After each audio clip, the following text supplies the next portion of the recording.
Thank you, Chairman, and thank you for being here. I represent, in New Jersey, probably the most congested area in the country.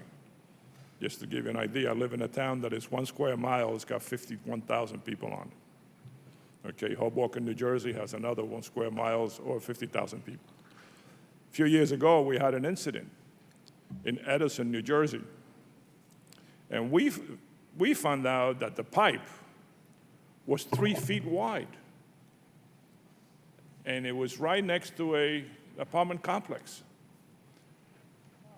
I don't know, well, they said it was deep enough, but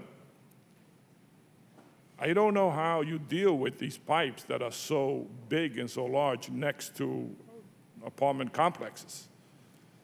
And the maintenance of them, since it was so deep, I don't know how much maintenance they did on that pipe when it blew up.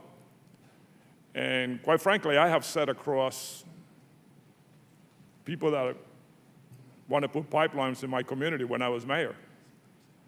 And the district is one of these districts where you put a shovel in the ground, you're bound to hit either a cable or a water pipe, but they dangle money in front of these communities. And I get concerned that maybe it's not as large as this 3 feet pipe. Some of these are very close to the top of the ground. And I am one that feels that these regulations that we have tried to implement since 2011, I think is needed.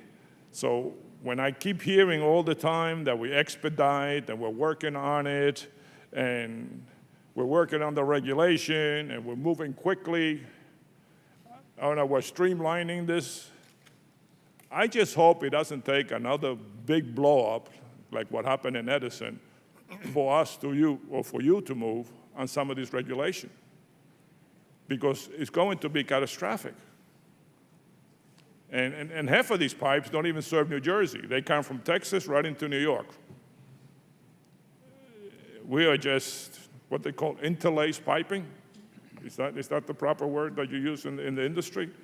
They all come in and they fill in and they go into another one. And the other concern that I have, which always been a concern, is about the communications between the local firefighters and the people who put the pipe and where the shut-off valves are.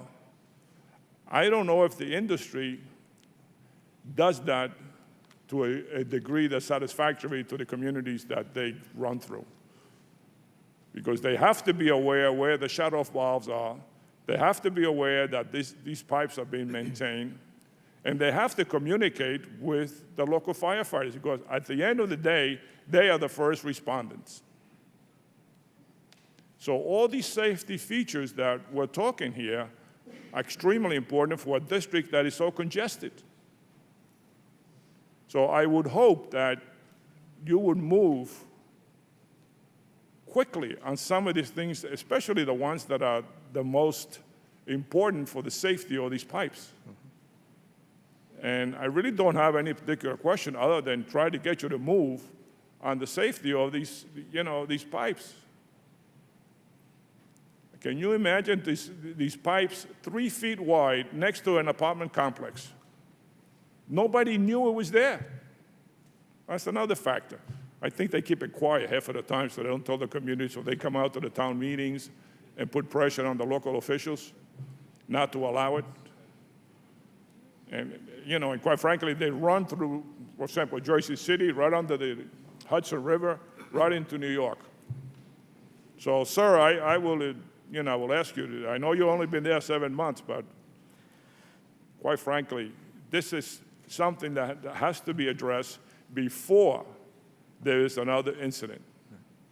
And then everybody reacts. By that time, it's too late. Thank you, Chairman.